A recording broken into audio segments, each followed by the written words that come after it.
ম্যাডামরা একটু লাইন থেকে বের হয়ে যাই, এই 1-2 মিনিট শুধু ভিডিওটা নেওয়ার জন্য। আগে সোজা রাখো, কেউ নাড়াও না, আগে সোজা একদম সোজা হাত এবার কাটি করো তো। সবাই সোজা রাখো, সোজা রাখো, সোজা সোজা। হ্যাঁ, নাড়াও না, কথা বলতে নাই, সবাই সোজা রাখো।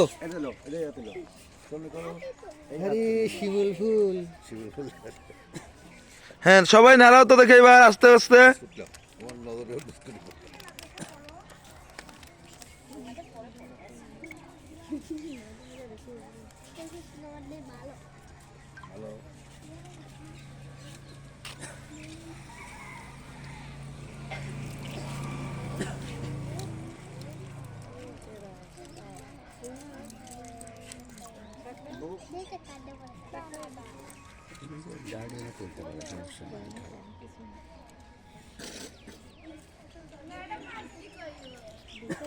রাস্তা দিয়ে যখন যাবা ফাঁকা ফাঁকা, ঠিক আছে, আরে 3 লাইন ধরে যাবে।